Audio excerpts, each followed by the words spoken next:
Hello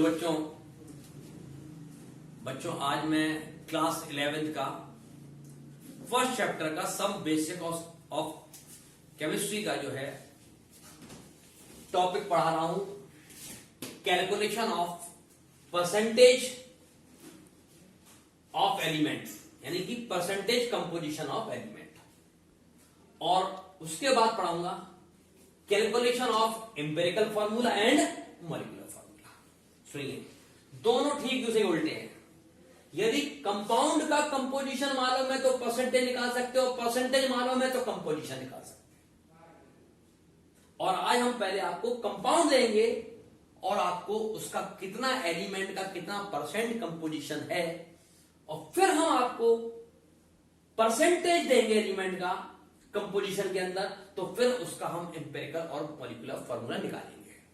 ठीक है, ये जो है क्लास 10th में भी है और हमारा क्लास 11th में भी है। देखिए, जैसे हमने आपसे बोला एक कंपाउंड है, उसका नाम है कैल्शियम कार्बोनेट। किसी भी सामान का यदि परसेंटेज निकालना है, मैंने आपसे कहा मैथ्स, हिंदी, इंग्लिश, मैथ्स में मार्क्स आए 30, हिंदी में मार्क्स आए 40, इंग्लिश में मार्क्स आए 70, और ये मार्क्स आए 75, 75, 75 आउट ऑफ, तो ये हो गया 225।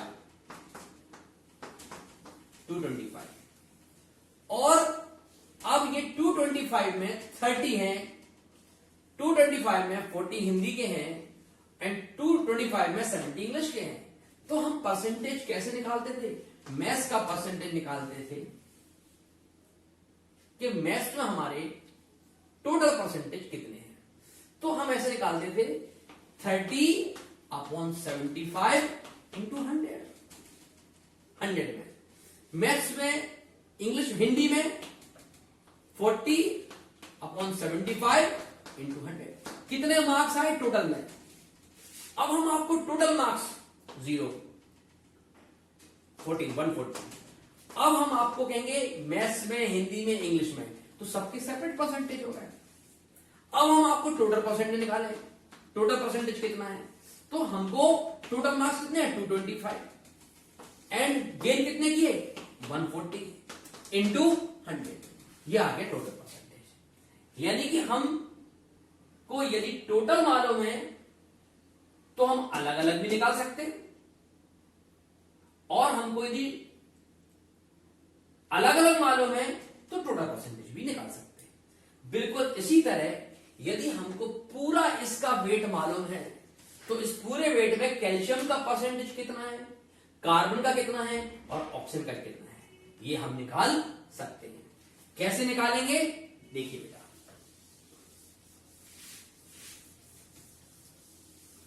हमें जिस एलिमेंट का निकालना है, ठीक है, percentage of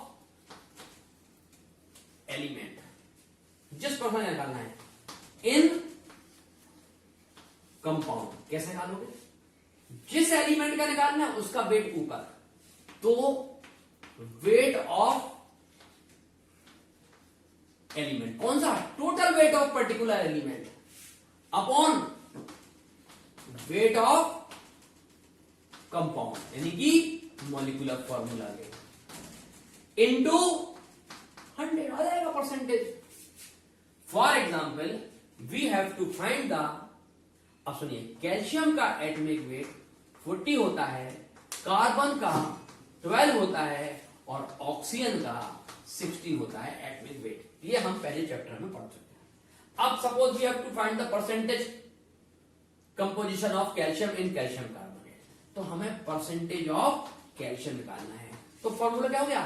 total weight of element, calcium element का, यानी कि वेट ऑफ कैल्शियम का एलिमेंट का एक ही है, upon total weight of compound का फॉर्मूले का वोट, जिसको हम कहते हैं मॉलिक्यूलर फॉर्मूला, इनटू 100। कैसे करेंगे देखिए, equal to weight of calcium 40 upon weight of calcium carbonate. Compound क्या है? Calcium carbonate. कैसे निकालोगे? Weight of calcium carbonate equal to 1 calcium plus 1 carbon plus 3 oxygen. 1 into 40 plus 1 into 12 plus 3 into 60। Solve करेंगे तो answer आएगा 100। तो total weight of calcium carbonate is 100। तो total weight 100 into 100 answer is 40% of carbon. 40% आ गया। Second, we can find the percentage of carbon. तो कैसे निकालोगे? Weight of carbon molecular weight of calcium carbonate into 100। Weight of carbon 12 upon 100 into 100 answer is 12%। Now third element is oxygen. So calculate percentage of oxygen is weight of oxygen यानी कि 3 oxygen. कितना है? 3 oxygen upon molecular weight of calcium carbonate into 100 equal to 3 into 16 upon 100 into 100। Cancel. 16 दिया 48। Answer is 48%। Now result क्या निकला? Percentage of calcium is 40, percentage of carbon is 12 and percentage of oxygen is 48 and total is 100। 100 में है percentage, तो percent 100 में होता। इस तरह हमने क्या किया? कंपाउंड से एलिमेंट का परसेंटेज कंपोजिशन ऑफ एलिमेंट निकाल दिया फ्रॉम गिवन कंपाउंड से। इसका उल्टा, if percentage is given so we can find the empirical formula and molecular formula. बड़ी इंपॉर्टेंट बात है। अभी हम आपको एक दो एग्जाम्पल और कराते हैं। सपोज एक कंपाउंड एग्जाम्पल नंबर 2 लेते हैं। Find the percentage composition of each element of H2SO4। H2SO4 के हर एलिमेंट का निकालना है। सेकंड है H2SO4 का परसेंटेज कंपोजिशन फाइंड करना है। इसमें गिवन होगा हाइड्रोजन का एटॉमिक वेट 1 होता है, सल्फर का एटॉमिक वेट 32 होता है और ऑक्सीजन का एटॉमिक वेट 16 होता है। ये आपको गिवन होगा। ये आपको हमेशा गिवन होगा। जनरली आप याद भी कर सकते। अब हम परसेंटेज ऑफ हाइड्रोजन हमेशा फॉर्मूला एटम का याद करेंगे, वो निकालेंगे, H2 का नहीं। तो क्या हो गया? Weight of 2 hydrogen upon weight of molecular formula H2SO4, molecular फॉर्मूले का इंटू 100। हाइड्रोजन का 2 इंटू 1। अब यहां निकालते हैं मॉलिक्यूलर वेट ऑफ H2SO4। कैसे? 2 hydrogen 1 sulphur 4 oxygen. 2 into 1, 1 into 32, 4 into 16 oxygen है, यानी कि 40 समझे आप। इसको सॉल्व करेंगे तो अपना आंसर आएगा 98, यानी कि total weight of H2SO4 98। So here is 98। 98 में 2 ग्राम हाइड्रोजन है, सो परसेंटेज इन 100। ठीक है, तो इसको आप सॉल्व करेंगे तो आपका एक आंसर आ जाएगा। ठीक है, हाइड्रोजन का परसेंटेज। सेकंड, सल्फर का परसेंटेज। कैसे? Weight of sulphur upon atomic weight of H2SO4 into 100। Sulphur का 32, ऑक्सीजन का H2SO4 का 98 into 100। This is the answer number 1. This is the answer number 2. Oxygen का कैसे निकालेंगे percentage? 4 oxygen upon 1 H2SO4 weight into 100। 4 into 16 upon 98। Into 100 equal to answer आ जाएगा। सबको add करेंगे तो आंसर 100 आएगा परसेंटेज।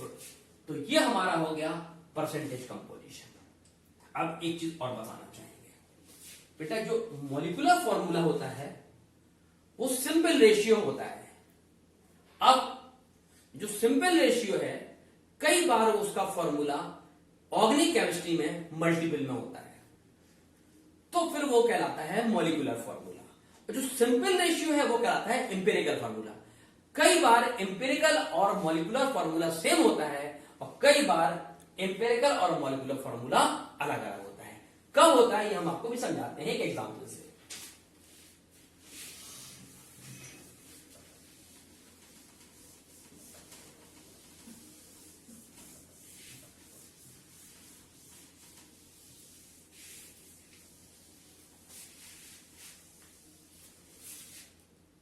देखिए, मैंने आपसे कहा C6H12O6 is the formula of glucose. ये ग्लूकोज का फॉर्मूला है, ठीक। इसका मॉलिक्यूलर मास क्या हो गया? Molecular weight of glucose equal to 6 carbon, 12 hydrogen and 6 oxygen. आपको गिवन होगा कार्बन का मास 12, हाइड्रोजन का मास 1 और ऑक्सीजन का मास 16। ये आपको गिवन होता है, ठीक। चलिए 6 into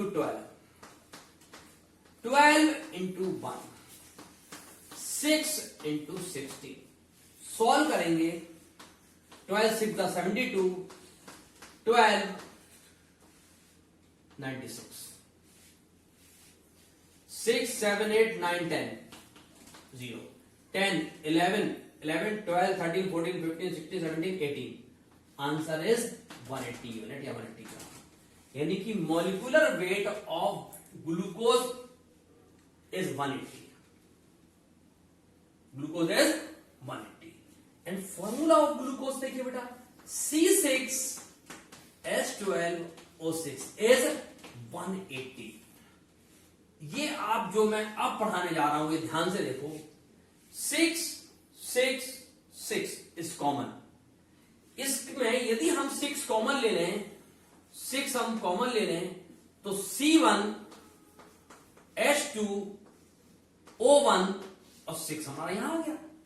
6 1 6, 6 2 12 and 6 1 6। This is the molecular formula ये जो कंपोजिशन है ये पूरा कंपोजिशन है। लेकिन ये क्या है, ये कॉमन ले लिया हमने तो ये हो गया C1H2O1। इसके अंदर 6 बार रिपीट है और ये उसकी सिंपल रेशियो है। क्या है ये? Simple ratio formula. ये अंदर का जो फॉर्मूला है वो सिंपल रेशियो फॉर्मूला है and simple ratio formula 6 time repeat in their molecular formula. 6 time, 6 बार अंदर है। यदि हम इसको 6 बार इंटू 6 कर दें तो ग्लूकोज बन जाएगा और ये कहलाता है एम्पिरिकल फॉर्मूला। इसका मतलब है इस एम्पिरिकल फॉर्मूले में ये जो है 6 बार रिपीट है। कितनी बार रिपीट है? 6 बार। इसका एम्पिरिकल फॉर्मूले का वेट निकालते हैं। आप सुनो, वेट ऑफ एम्पिरिकल फॉर्मूला, केवल इस फॉर्मूले का, ये इतना एम्पिरिकल फॉर्मूला है, कितना निकालोगे? 1 carbon 2 hydrogen and 1 oxygen equal to 1 carbon 12, 2 hydrogen 2, 1 oxygen, oxygen है जो 10 समझे 16। Answer is 30। देखिए बेटा, weight of empirical formula 30, empirical formula weight है 30 एंड मॉलिक्यूलर फॉर्मूला वेट है 180। कितनी बार रिपीट है? 180/30 इक्वल टू 6। इसका मतलब ये ऊपर का जो फॉर्मूला है ये है मॉलिक्यूलर फॉर्मूला वेट, नीचे है एम्पेरिकल फॉर्मूला वेट। कितनी बार है? 6 बार। इसको कहते हैं एन। क्या बोलते हैं? एन। इसका मतलब कि एम्पेरिकल फॉर्मूले में कितनी बार है उसको हम एन कहते हैं। तो इसका मतलब molecular formula equal to empirical फॉर्मूले का होल एन। और एन कैसे आता है? N equal to molecular formula weight upon empirical formula weight. बेटा ये दो फॉर्मूले आ गए, बहुत इंपॉर्टेंट हैं ये दोनों। एम्पेरिकल फॉर्मूला निकालना पड़ेंगे, फिर हम मॉलिक्यूलर फॉर्मूला निकालना पड़ेंगे। यदि एम्पेरिकल फॉर्मूला निकाल लिया तो हमको एन चाहिए पड़ेगा। ठीक, तो इस तरह परसेंटेज कंपोजिशन में बता चुका हूं। अब मैं आपको फिर से एक सवाल बताता हूं जिसमें पहले परसेंटेज कंपोजिशन निकालूंगा, फिर अपन एम्पेरिकल फॉर्मूला निकालेंगे। चलिए,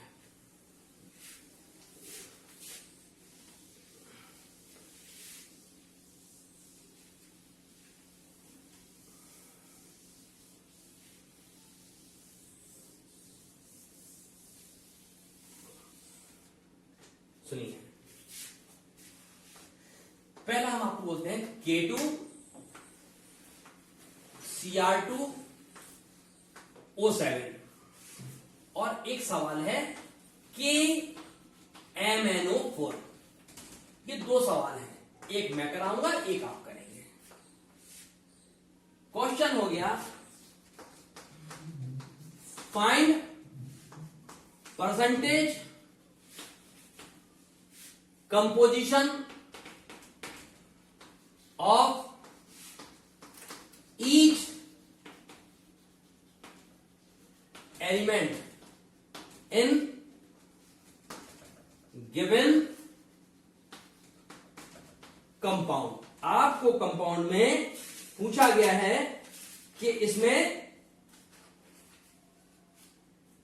कंपाउंड के अंदर इन एलिमेंट का कंपोजिशन परसेंटेज कितना है।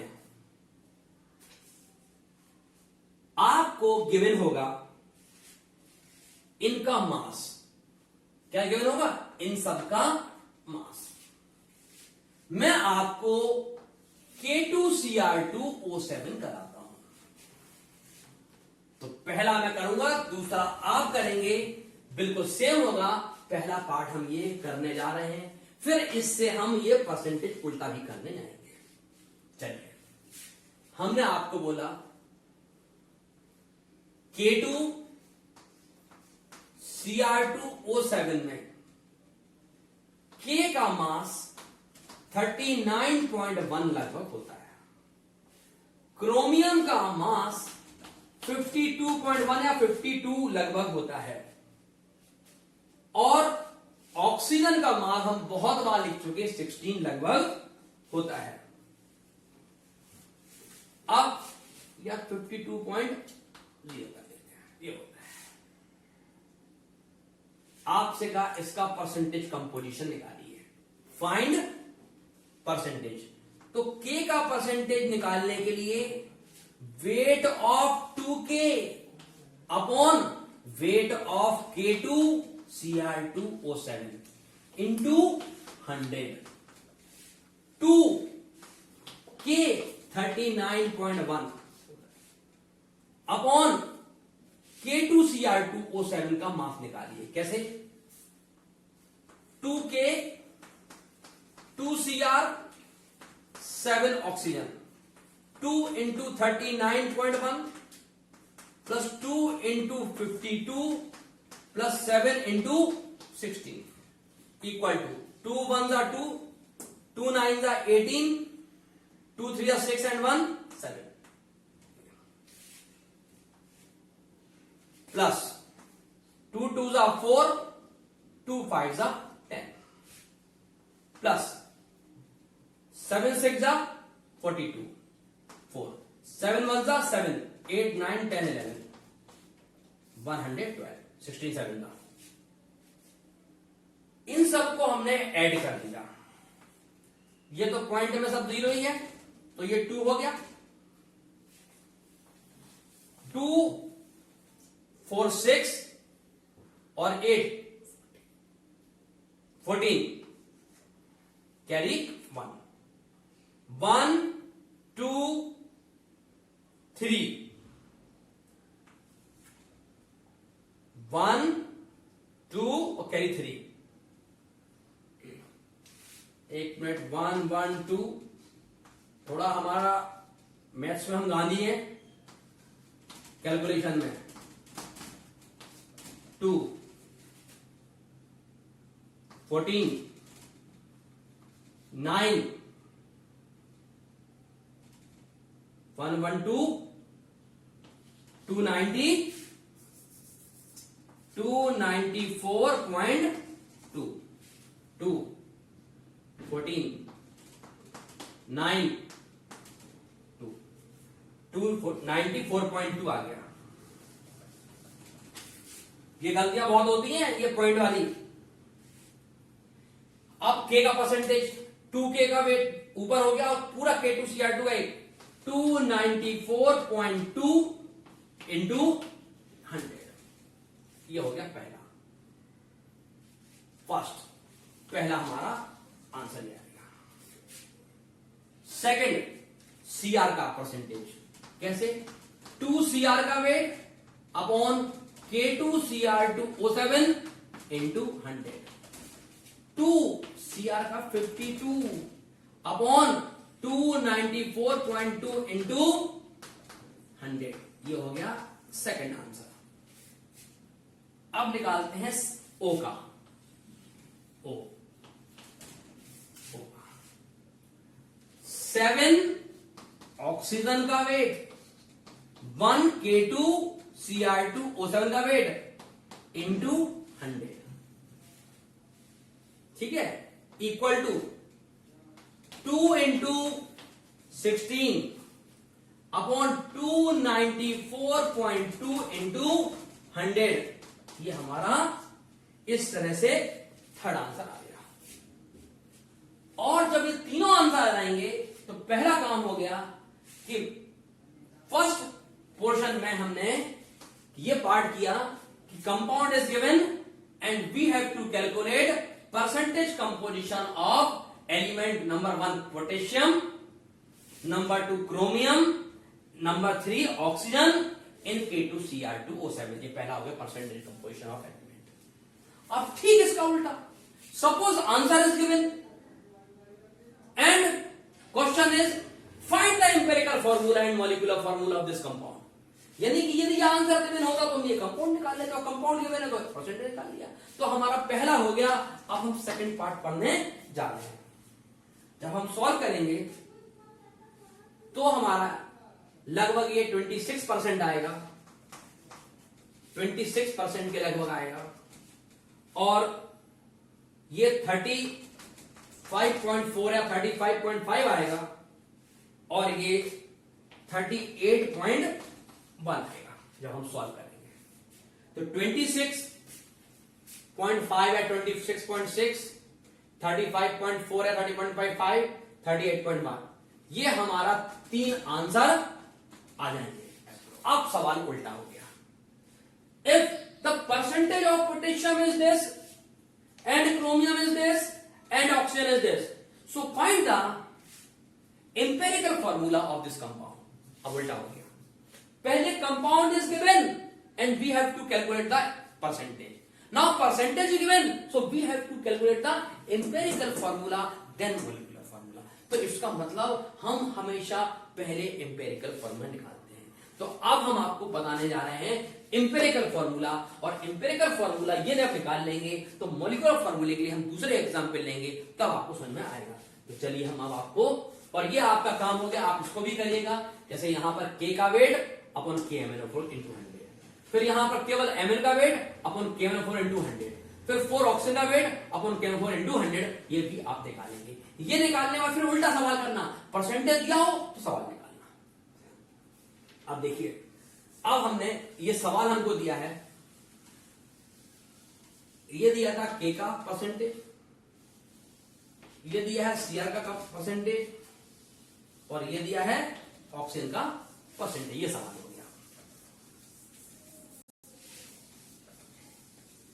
अब सुनिए सवाल क्या है। In a sample of a compound the percentage of K in the sample is 26.6% and chromium is 35.4% and oxygen is 38.1%. So calculate empirical formula of given composition. जो कंपोजिशन किया है उसका फॉर्मूला क्या होगा, क्योंकि हम पढ़ चुके लॉ ऑफ केमिकल कॉम्बिनेशन है कि लॉ ऑफ एक डेफिनेट कंपोजिशन होता है, ये नहीं कुछ भी मिल जाए। उस कंपोजिशन का था एक सिंपल रेशियो और एक हमने कहा था मल्टीपल रेशियो या होल नंबर रेशियो। तो या तो हमारा यदि सिंपल रेशियो होगा तो हम एम्पिरिकल फॉर्मूला कहेंगे, और होल नंबर रेशियो या मल्टीपल रेशियो होगा तो हम उसको मॉलिक्यूलर फॉर्मूला कहेंगे। तो हमको एम्पिरिकल फॉर्मूला तो निकालना ही निकालना है, फिर हम मॉलिक्यूलर फॉर्मूला कन्वर्ट करेंगे। उसके लिए we have to require the n, कितनी बार वो रिपीट हुआ है। तो देखिए, इसके लिए हम बनाएंगे टेबल। सबसे पहले टेबल पे लिखेंगे नेम ऑफ एलिमेंट। हमेशा जब भी सवाल करेंगे नेम ऑफ एलिमेंट नहीं, सिंबल लिख देंगे के। दूसरा Cr, तीसरा ऑक्सीजन, नेम ऑफ एलिमेंट, पहला काम हो गया। Number 2 percentage of element 26.6, chromium 35.4, oxygen 38.1। ठीक, अब यहां मॉलिक्यूलर एटमिक वेट,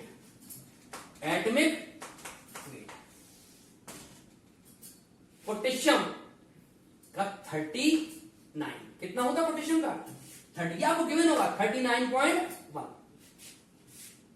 क्रोमियम का आपको गिवन होगा 52, जो मैं पहले लिया था, वहां हमने K2 साइड को वेट लगाया था। ऑक्सीजन का हमारे पास होगा 16। अब हम निकालेंगे, अब उसमें लिखेंगे हम relative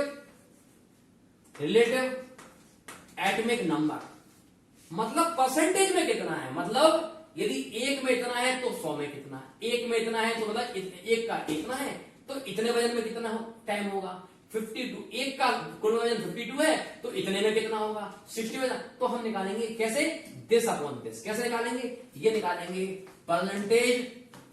percentage upon atomic wait करके निकालेंगे। Percentage 26.6 upon 39.1, 35.4 upon 52 and 38.1 upon 16। Solve करेंगे तो 0.68 ये आएगा, 0.68 ये आएगा, और लगभग 2.38 हमारा ये आ जाएगा। ये आया 100 के कंपैरिजन में कितना है, ये 100 के, 1 के का इतना है, तो परसेंटेज में ये 0.68 आएगा।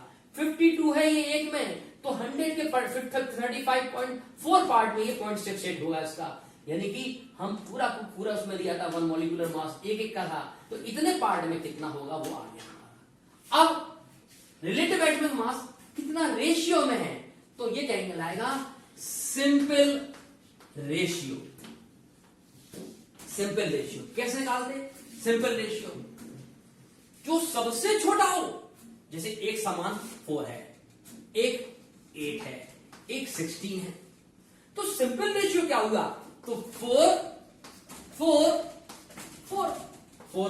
4, 4 2 ये 4 4 तो 1 2 4, यानी कि जो सबसे छोटा है उस सबसे डिवाइड कर दिया। तो सबसे छोटा कौन है, 0.68, तो यानी कि 0.68 upon 0.68 equal to 1, 0.68 upon 0.68 equal to 1, 2.38 upon 0.68 equal to,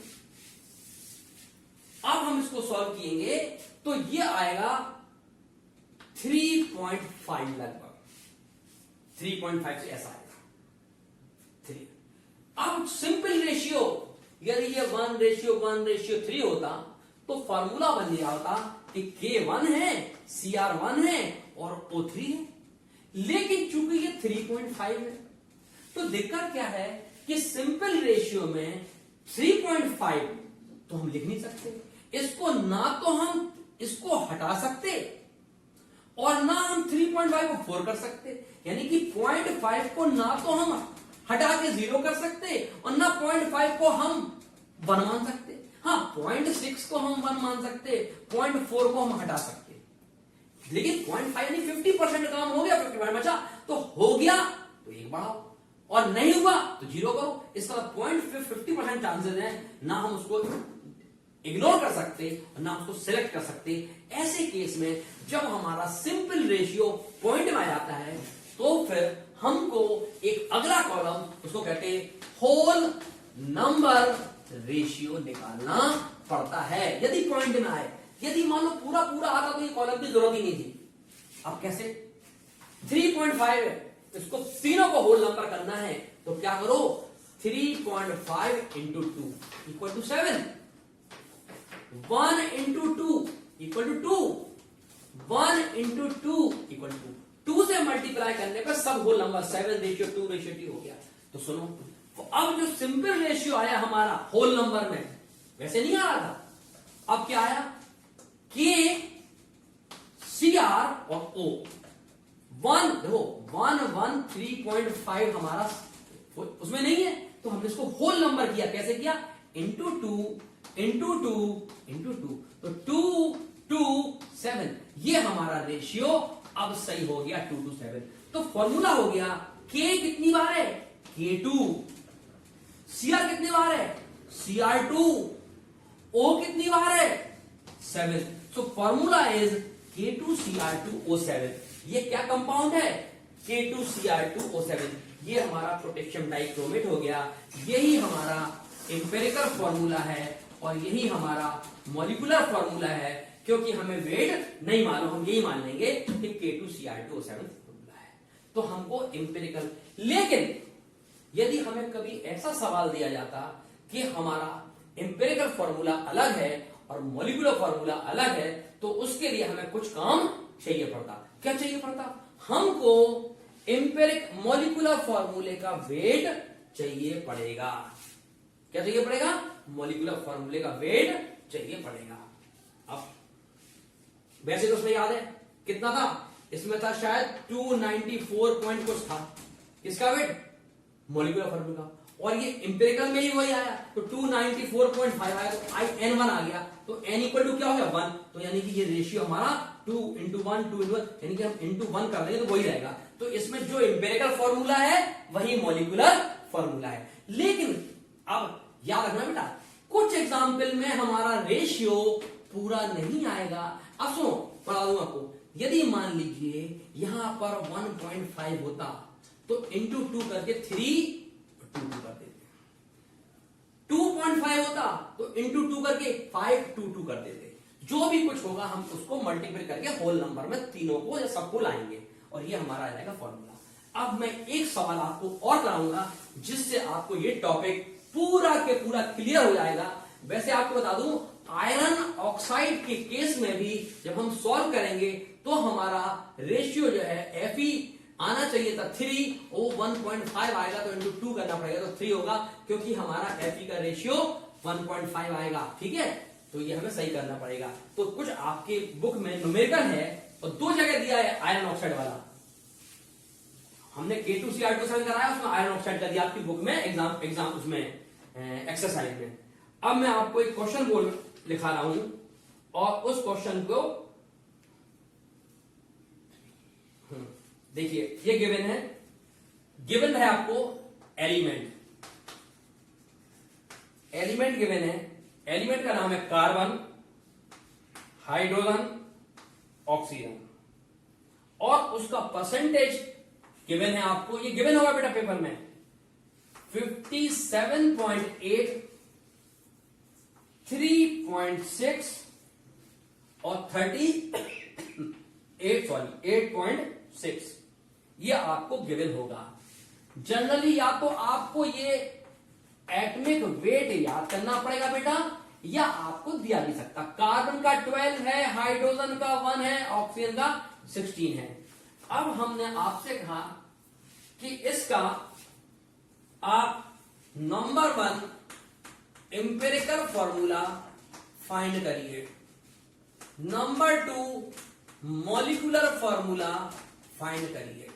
लेकिन एम्पिरिकल फॉर्मूला तो जो निकालते वही होता है, लेकिन मॉलिक्यूलर फॉर्मूला तभी निकाल सकते जब हमारे पास n हो, और n तब निकाल सकते जब हमारे पास मॉलिक्यूलर फॉर्मूले का वेट गिवन हो। इसका मतलब है इसमें या तो n चाहिए या मॉलिक्यूलर फॉर्मूला वेट चाहिए। तो आपको मालूम पड़ा कि आपको उन्होंने कहा the molecular formula wait is 183 into 2 166। Molecular formula wait is of a compound, compound का ये दिया हुआ आपको 166 दिया है। हाँ, कितना दिया है? 166 दिया है। चलिए अब पहले हम निकालते हैं CH और O का रेशियो। जो सिंपल रेशियो आएगा वो कहलाएगा आपका सिंपल रेशियो, वो एम्पिरिकल फार्मूला। तो पहले हम एम्पिरिकल फार्मूला निकालते हैं। तो परसेंटेज अपॉन एटॉमिक वेट कैसे? 57.8 अपॉन 12, 3.6 अपॉन 1, 38.6 अपॉन 16। चलो हम ये करते हैं, आप ये दोनों करो। करिए बच्चों, आसान था जी, मैंने कर दिया। यदि आप इसको सॉल्व करेंगे तो आपका ये एक आएगा ऑक्सीजन का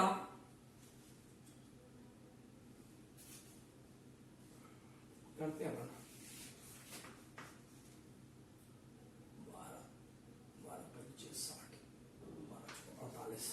57.8 12 5 जा 12 4 जा 48 9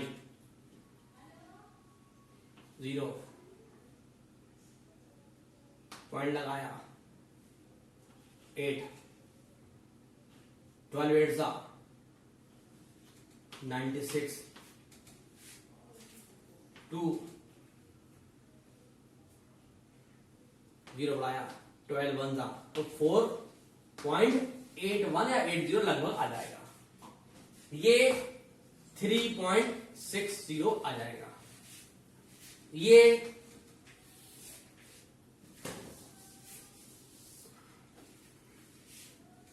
38.6 16 2 जा 32 6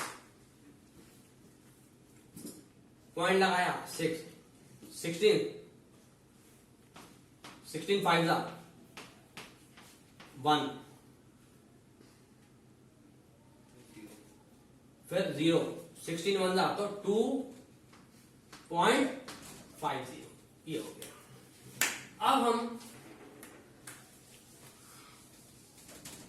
अब हम इसका लिखते हैं सिंपल रिलेटिव रेशियो। ये हो गया अब सिंपल, ये हो गया रिलेटिव सिंपल। सिंपल जो सबसे छोटा उसे डिवाइड कर देते। सबसे छोटा क्या है? 2.5। तो 2.50 अपॉन 2.50, 3.60 अपॉन 2.50 एंड 4.81 अपॉन 2.50। ये क्या हो गया? 1। ठीक है, ये क्या हो गया? लगभग 2। ठीक है, ये क्या हो गया? 3.60 2.5। ये कैंसिल कर दिया। 25 5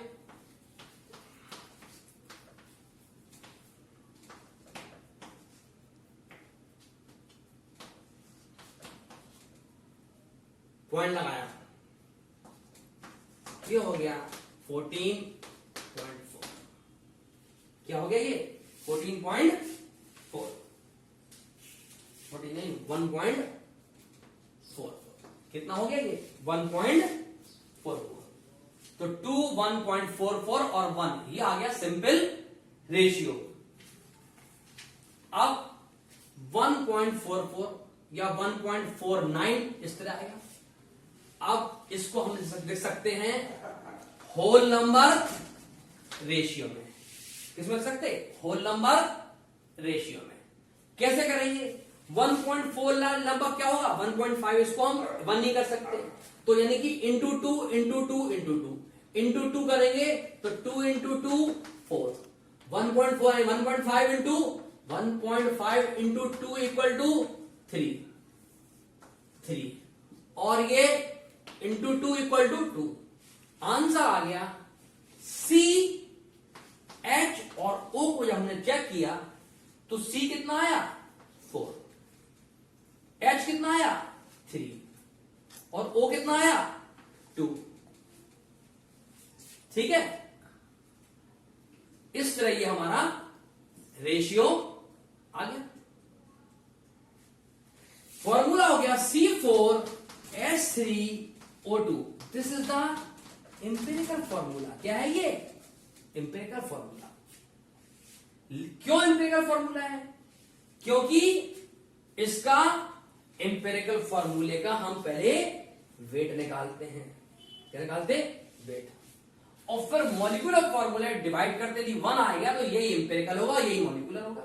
अब हमको मालूम है कि molecular formula equal to empirical फॉर्मूले का होल n। n कैसे निकालते? n equal to molecular formula weight upon empirical formula weight. Molecular फॉर्मूले का वेट है 166, सॉरी मॉलिक्यूलर फॉर्मूले का। इंपेरिकल फॉर्मूले का वेट हम यहां निकाल सकते। कैसे? इंपेरिकल फॉर्मूले का वेट इक्वल टू 4 कार्बन का, 3 हाइड्रोजन का, 2 ऑक्सीजन का वेट होगा। तो 4 इंटू 12, 3 इंटू 1, 2 इंटू 16, 48, 3, 32, 13, 1, 4 और 3 7 एंड 1 8, 83। कितना आया ये? तो ये आया 83। तो ये इंपेरिकल फॉर्मूला वेट 83 है और मॉलिक्यूलर फॉर्मूला 66 है। कितनी बार रिपीट हुआ? 2 टाइम। कितनी बार रिपीट हुआ? 2 टाइम। तो अब देखिए बेटा, हम इसको हटा देते हैं और ये n की वैल्यू हमारी 2 आ गई। तो molecular formula equal to empirical फॉर्मूले का होल n। और n कैसे निकाला? Weight of formula upon empirical formula weight जो निकाला था ये 4। तो ये हमारा n की जगह कितना लिखेंगे हम? 2। n की जगह 2। तो फॉर्मूला है C4H3O2। n की जगह हम क्या लिखेंगे? 2। फॉर्मूला हो गया C8H6 और O4। This is the molecular formula. इसका मतलब है कि हम इंपेरिकल फॉर्मूला के बाद यदि मॉलिक्यूलर वेट मालूम है तो हम मॉलिक्यूलर फॉर्मूला n निकाल सकते हैं। तो ये हमारा आंसर 1 आ गया और ये हमारा इंपेरिकल फॉर्मूला आंसर 1 आ गया। इस तरह गया। एक चीज आपको, हमको यहां पर मॉलिक्यूलर फॉर्मूला वेट या मॉलिक्यूलर वेट 166 गिवन है। यदि वो इसकी जगह कहते वेपर डेंसिटी ऑफ गैस, जो मिल रहा वो गैस है ये, उसकी वेपर डेंसिटी 83 है। तो फॉर्मूला होता है vapour density equal to 2 into molecular weight equal to 2 into vapour density. तो 83 इंटू 2 किया तो 166 आ जाएगा। तो कई बार आपको सीधा वेट 166 दिया होगा और कई बार आपको वेपर डेंसिटी उसकी जितनी दी है 2 कर देंगे तो मॉलिक्यूलर वेट आ जाएगा। ठीक है, इस तरह ये आपका टॉपिक खत्म हो गया।